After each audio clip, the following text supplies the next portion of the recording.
Okay, so good evening, friends, and welcome back to my channel. So today we will discuss about the multiple choice questions of Julius Caesar, Act 3, Scene 1, 2, and 3. So just let take you quickly through the MCQs. So first question is, what does Caesar say about the IDs of March? So he says that it has come but not gone. So you can see the soothsayer warns Caesar that although the IDs of March has arrived, danger is still present. This foreshadows the unfolding events of Caesar's assassination later in the scene. Next question number two is, who gives Caesar a letter warning him of the plot? So we have seen in the video also that Artemidorus attempts to warn Caesar by handing him a letter revealing the conspiracy against him. However, Caesar dismisses it, prioritizing public concern over personal safety, which ultimately leads to his downfall. So the answer is Artemidorus. Question number three. What does Caesar prioritize over Artemidorus' letter? So he prioritized the public matter. Caesar stated that what concerns him personally must come last, demonstrating his focus on public duty. Question number four. What does Populus wish Cassius? So, Populus, you can see there are four options: good health, luck with enterprise, safety in Rome, and victory in battle. So, the answer is luck with the enterprise. So, Populus' ambiguous statement unsettle Cassius, who fears the plot has been discovered. However, Brutus reassure him that Populus does not know their plans, as Caesar's demeanor remains unchanged. Question number five. What does Tribunus do during the assassination? So he leads Antony away. Tribunus ensures that Antony is not present during Caesar's assassination by leading him out of the Senate chamber. This isolates Caesar and removes a potential defender. What does Metellus Sember plead to Caesar? So he allows his brother's return. So Metellus petition Caesar to allow his banished brother Publius Sember to return to Rome. This plea is part of the conspirators' strategy to distract Caesar and position themselves for the attack. Question number seven. How does Caesar describes his decision? So he describes his decision as firm as the North Star. Caesar likened himself to the North Star, emphasizing his steadfast and immovability. This metaphor highlights his arrogance and unwillingness to be swayed by others. Who strikes scissors first? Casca, Brutus, Cautius, or Cinna? And the answer is Casca. So Casca delivers the first blow, signaling the start of the assassination. The conspirator then follows with Brutus delivering the final stab. What are Caesar's final words? So, before dying, Caesar say, "It to brute, then fall, Caesar." So, Caesar's last word expresses shock and heartbreak at Brutus' betrayal, and thus he said, "It to brute, then fall." What does Cinna proclaim after Caesar's death? So, he proclaimed liberty and freedom. Cinna declares Caesar's death as the end of tyranny, portraying the assassination as an act of liberation for Rome. 11. Question number 11. What symbolic act does Brutus suggest after the assassination? So bathe in Caesar's blood. Brutus tells the conspirator to smear Caesar's blood on their hand and sword to symbolize the unity and the act of freeing Rome from tyranny. Question number 12. Who reports Antony's reaction to Caesar's death? Tribunus, Decidius, Cinna, or Metellus? So the answer is Tribunus. So Tribunus reports that Antony fled to his house in shock. This marks Antony's initial reaction before he later confronts the conspirator. How does Antony react when he meets the conspirator? He demands their arrest. He offers his own life. So Antony expresses grief by asking the conspirator to kill him beside Caesar if they intend to harm him. Question number 14. How does Brutus reassure Antony?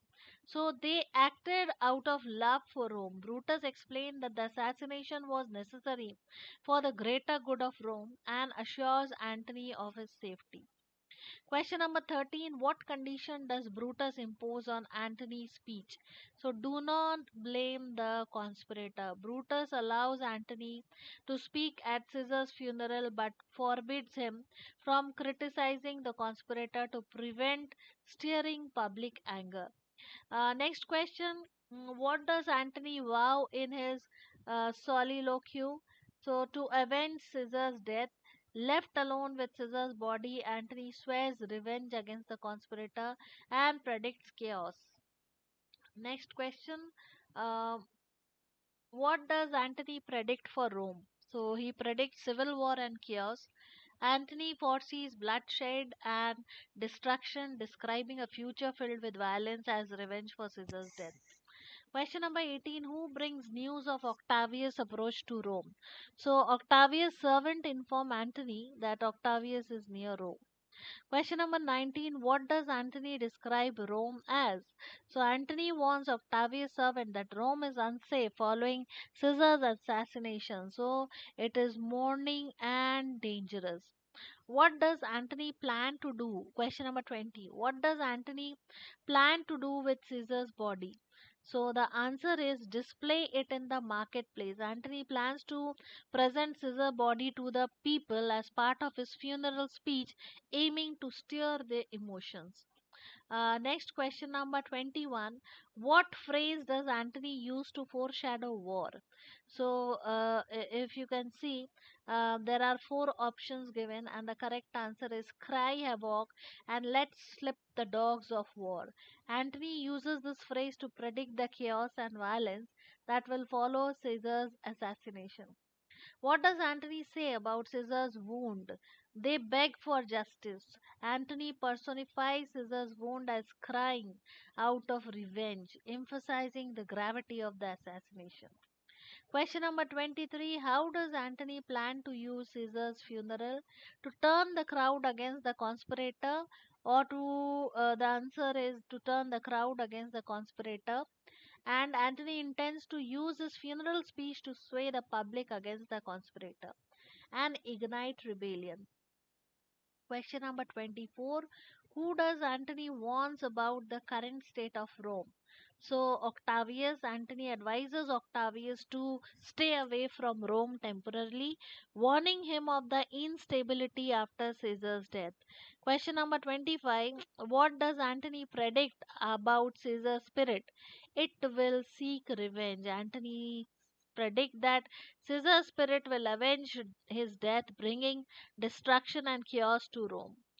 Question number 28. The IDs of March are come, A. Caesar, but not gone. These lines suggest that the soothsayer is persistent. The soothsayer response emphasizes his persistence in warning Caesar that the danger is not yet over. Question number 27. What touches us ourselves shall be last served. Delay not, Caesar, read it instantly. So these lines reflect that Caesar is dismissive. Caesar dismisses Artemidorus' urgent plea, prioritizing public matters over his general safety, which highlights his dismissive attitude. Question number 28. I wish your enterprise today may thrive. For look, he smile and scissors do not change. These lines suggest that cautious is suspicious. Populus Lena's ambiguous statement raises cautious suspicion, through Brutus reassure him that the plot remains undiscovered. Question number 29. I am constant as the northern star, of whose through fixed and resting quality there is no fellow in the firmament. These lines shows that Caesar is resolute. Next question number 30. It to brute, then falls Caesar. Liberty, freedom, tyranny is death. These lines reflect that Caesar feels betrayed. Caesar's final word reveals his sense of betrayal by Brutus. Question number 31. When Caesar says the IDs of March are come, and Soothsayer responds that the IDs of March are not gone, um, it emphasizes that the prophesied danger is still present, serving as a forewarning. Okay, so now question number 34. When Caesar says, "I'm constant as a northern star," he is referring to his inflexibility and resolute nature. Caesar compares himself to the unchanging northern star to assert his unfavoring resolve, particularly in refusing to pardon Publius Simba. Question number 35. When Caesar utters "it to brood," then falls Caesar. He expresses betrayal and resignation.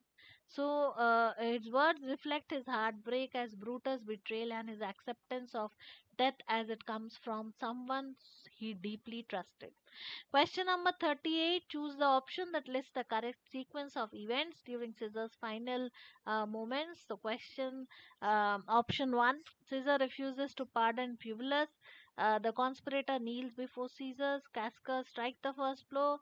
Caesar utters it to bro. So the correct sequence would be number 2 would be first. The conspirator kneel before Caesar. Then Caesar refuses to pardon Publius Simba, and then Casca strikes the first blow, and then Caesar utters it to brew and fall. Now, next question number 37. Choose the correct sequence of the conspirator action after Caesar's death. So, the correct answer would be in the same sequence as it is given. First, the conspirator bathed their hands in Caesar's blood.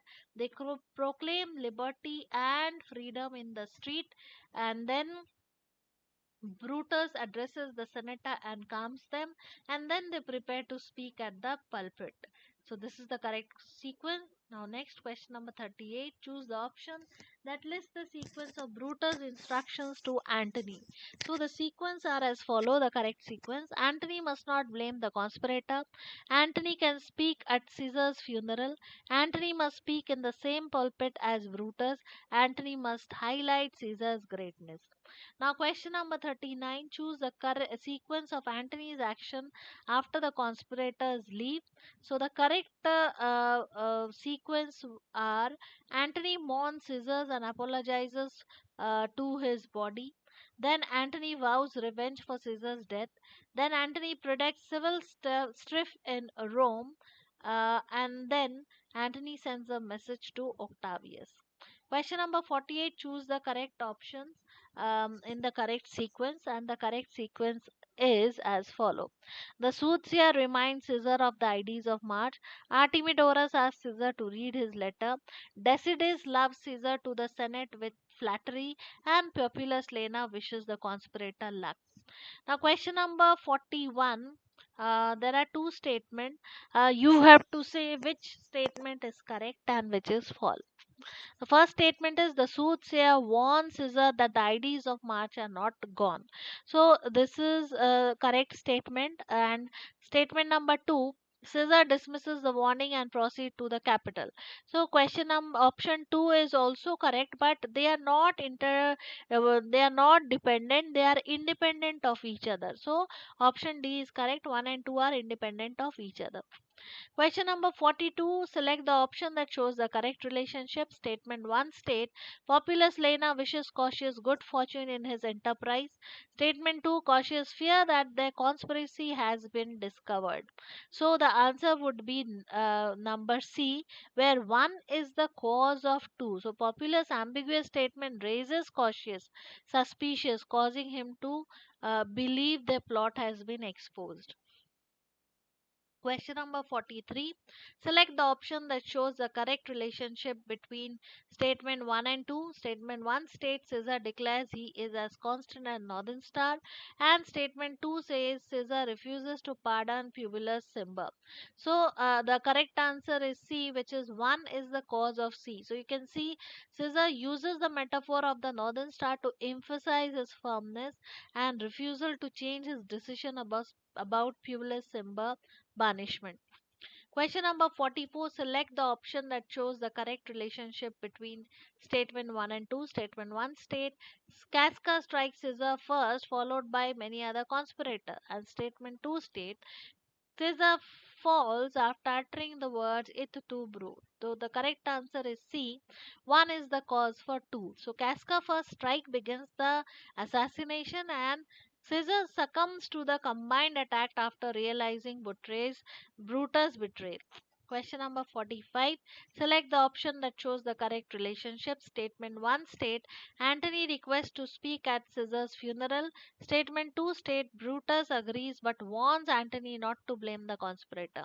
So answer C is the correct one, is the cause for 2. So Antony requests prompts Brutus to grant permission under the condition that Antony refrains from criticizing the conspirator during his speech.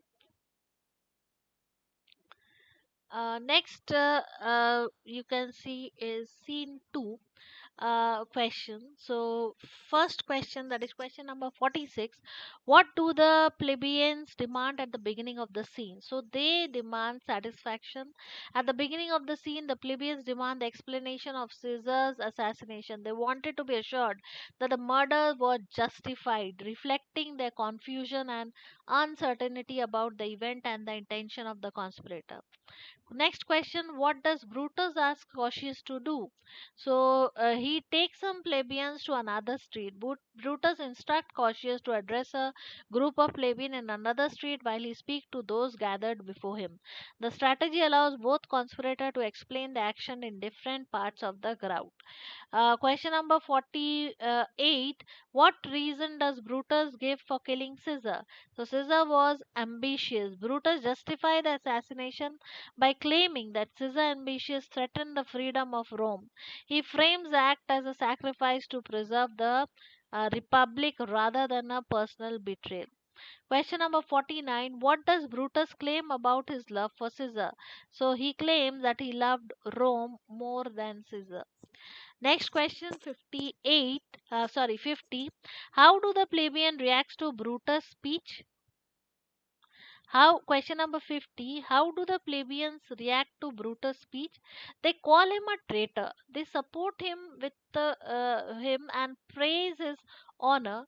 They demand further explanation or they turn against him immediately. So the correct answer is they support him and praise his honor. The plebeian accept Brutus' justification for Caesar's assassination and praise him as honorable and noble.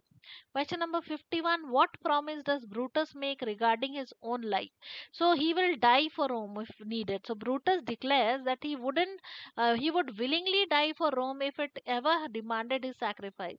This statement highlights his loyalty to the Republic and his willingness to place the state above himself. Question number 52. How do the plebeians suggest honoring Brutus? So, all of the above, by making him king, by building a statue, and by giving him Caesar's position. Question number 53. Who does Brutus leave the plebeian with? So, the correct answer is Antony. Question number 54. What does Antony initially claim about his speech? So, it is for Brutus' sake. Antony starts his speech by claiming he speaks only because Brutus permitted him to do. Number 55. How does Antony refer to Brutus and the conspirator? So, the answer is honorable man. Antony repeatedly refers to Brutus and the conspirator as honorable man, using irony to undermine their credibility while maintaining a tone of respect to avoid suspicion.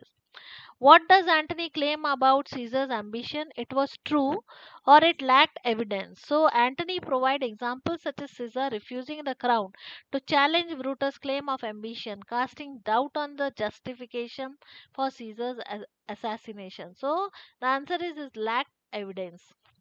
Question number 57. How does Antony describe the plebeian past feeling for Caesar? So the correct answer is were they once loved him. Antony remind the plebeians of their previous loyalty to Caesar, questioning why they have so quickly abandoned their admiration for him. Number 58. What personal items does Antony use to evoke sympathy? Correct answer is Caesar's mantle. Antony displays Caesar's mantle, pointing out the marks making by the conspirator daggers to elicit and steer the plebeians' emotion.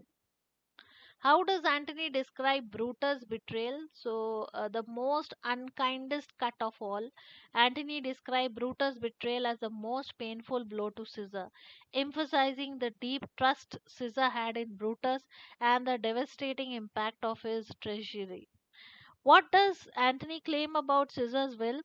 It leaves gift for the plebeians. Antony reveals that Caesar will include provision for the citizen of Rome, increasing the admiration for Caesar and anger towards the conspirator.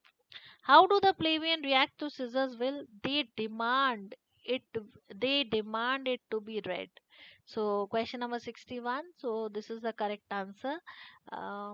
Next question. Question number 62. What does Antony show to incite the plebeian? So Caesar's body, Antony reveals Caesar's corpse, highlighting the brutal wounds inflicted by the conspirator, which stirs the plebeians' anger and thirst for revenge. What phrase does Antony use to foreshadow chaos? Cry havoc and let slip the dogs of war. Antony uses this line to predict the violence and anarchy that will follow Caesar's assassination, steering the plebeians further. Question number 64. What do the plebeians plan to do after Antony's speech? To burn the conspirator's house. Engaged by Antony's speech, the plebeians decided to take revenge on the conspirator by destroying their homes and property. Question number 65. What gift does Caesar leave the plebeians in his will?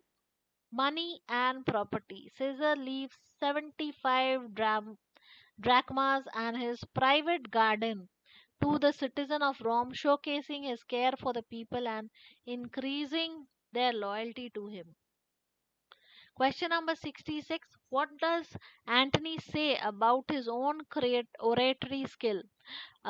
Option B and option A and C are correct.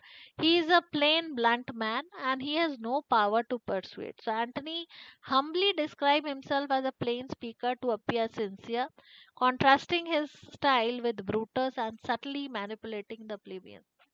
Question number 67. Who informs Antony about Octavius' arrival in Rome? So the servant informs Antony that Octavius has reached home, signaling the next phase of the power struggle. Question number 68. How does Antony respond to the plebeians' mutiny? So he claims them temporarily.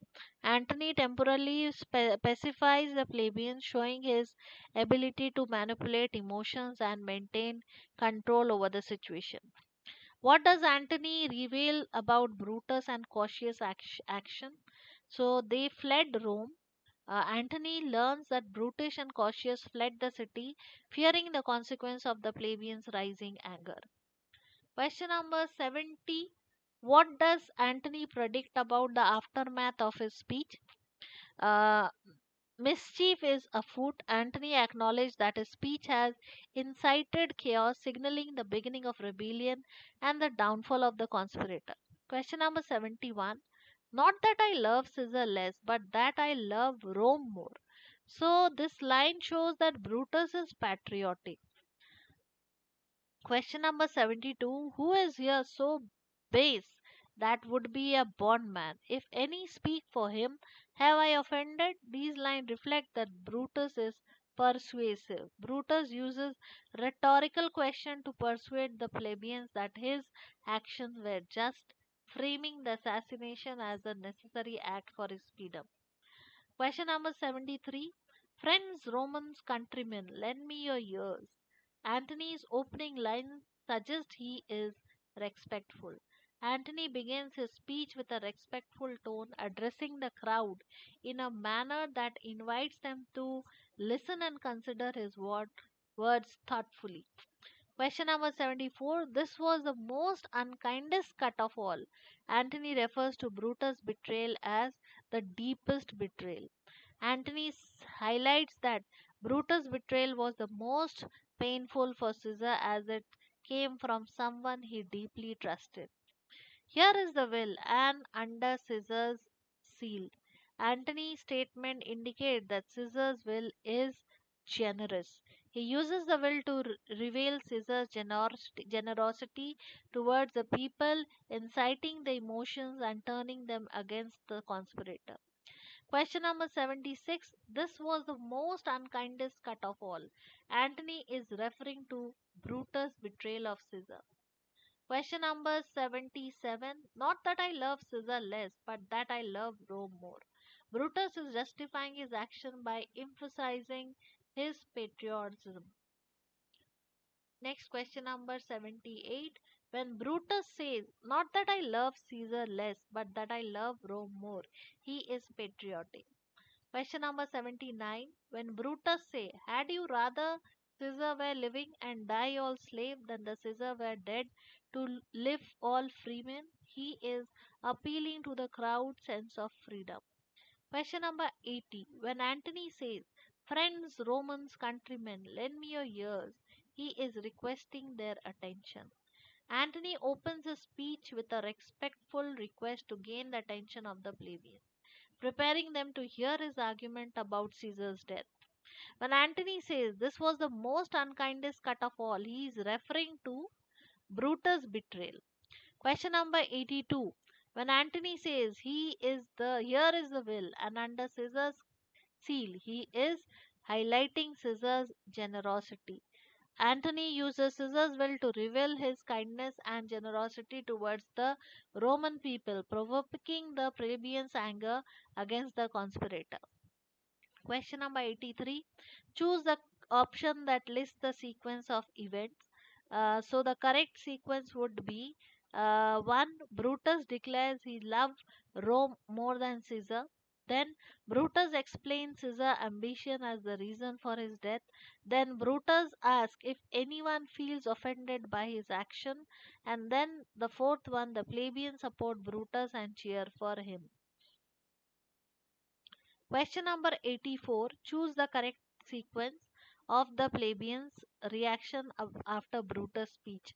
So the correct sequence would be 2314, which is as they agree Brutus has done no wrong. Then they cheer saying, live Brutus, live. Then they suggest honoring Brutus with a statue. And finally, they propose crowning Brutus with Caesar's virtue. Question number 85. Arrange the sequence of Antony's action during his speech. Though the correct sequence is Antony repeatedly called the conspirators honorable men. Then Antony questions Caesar's ambition by mentioning the refused crown. Then Antony refers to Caesar's will to inflame the crowd, and then Antony reveals Caesar's wound to the plebeian. Question number 86. Choose the correct sequence, and the correct sequence is Antony refused to read the will at first. Antony says Caesar will include 75 drachmas for each Romans. Antony finally reveals the will to the plebeians, and Antony says Caesar left his orchid and garden for the citizen.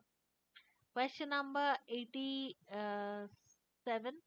Choose the correct sequence of event after Antony's speech concluded, and the correct sequence is the plebeian vow to burn Caesar's body. Then plebeians shout for revenge and rush towards Brutus' house. Antony acknowledges that mischief has begun, and finally Antony sends a servant to inform him of Octavius' arrival. Question number 88. Select the option that shows the correct relationship between statement 1 and 2. Statement 1 states Brutus said, not that I love Caesar less, but I love Rome more. And statement 2, the plebeians cheer for Brutus and praise his reasoning. So the correct answer is 1 is the cause for 2. Brutus' justification for Caesar's assassination appeals to the plebeian, convincing them of his loyalty to Rome and gaining their approval. Question number 89. Select the option correct relationship between statement 1 and 2. Statement 1, Antony repeatedly refers to Brutus as an honorable man. Statement 2, the plebeian begin questioning the conspirator motive. So C is the correct answer. 1 is the cause for 2. Antony ironic use of honorable men plant doubt in the plebeians' mind, leading them to question the true motives of Brutus and the conspirator.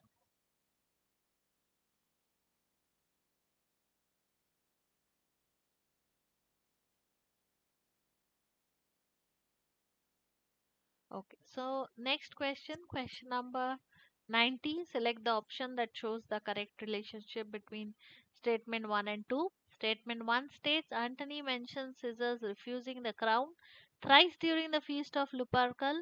Statement 2 state the plebeians conclude that Caesar was not ambitious.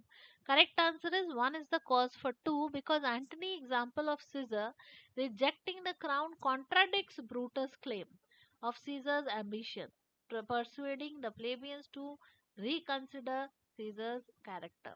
Question number 91. Select the option. Statement 1 state Antony lifts Caesar's mantle and reveals his vow. Statement 2 state the plebeians weep and prepare for revenge. So answer is 1 is the cause for 2. Antony dramatic gesture of showing Caesar's wound invoke pity and rage in the plebeians, steering them to avenge Caesar's death.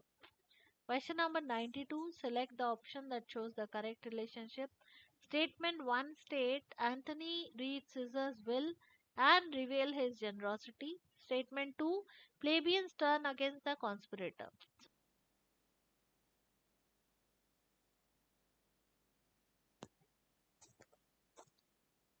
Scene 3. Question number 93. What did Cinna the poet dream of the night before? He dreamt of feasting with Caesar. Cinna reveals he has an ambitious dream about feasting with Caesar, reflecting the superstitions and foreboding atmosphere surrounding the event in Rome. Question number 94. What does Cinna feel as he steps outside? He feels uneasy. Despite feeling reluctant to leave, Cinna states that something compels him to step outside, indicating an ominous prenomination of danger. 95. What is the first question the plebeian asks Cinna? What is your name? The plebeian began interrogating Cinna aggressively, with the first question being about his name, showcasing their hostile and suspicious demeanor. How does Cinna respond to the plebeian's question? Calmly and briefly, wisely and truthfully, as instructed by the plebeian, trying to pacify their hostility. Question number 97. Question number 97. What does the second plebeian say about marriage? It is foolish. When Cinna says he is a bachelor, the second plebeian mockingly states that marrying is foolish, adding humor to the otherwise tense scene. 98. Where does Cinna say he is going? Cinna declares he is going to Caesar's funeral, emphasizing his loyalty and lack of involvement in the conspiracy. Question number 99. How do the plebeians react to Cinna's statement about attending the funeral? They accept his answer. The plebeian acknowledge his answer about attending the funeral as a friend of Caesar, but their hostility towards him doesn't wane. Where did Cinna say he lives? By the Capitol. Cinna reveals his residence is near the Capitol. What is the last question the plebeian asks? The last question that the plebeian asks is what is what is your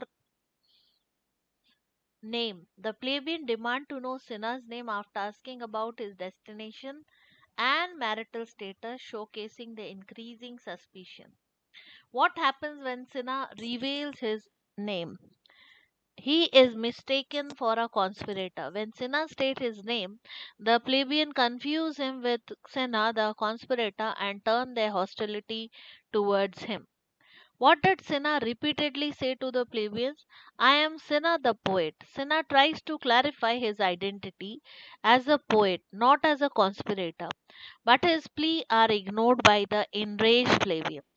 Question number 104. Why do the plebeians decide to attack Cinna? Because of his name. The plebeian irrationally decide to attack Cinna simply because he shares the name of a conspirator, reflecting their mob mentality and lack of reason. What excuse does the fourth plebeian give for attacking Cinna? The fourth plebeian humorously suggests attacking Cinna for his bad verses, mocking his identity as a poet and escalating the violence. What do the plebeians plan to do after attacking Cinna? to burn Brutus' house. The plebeians channel their rage towards the conspirator, planning to burn their houses and incite further chaos in Rome. Question number 107. What does this scene primarily highlight?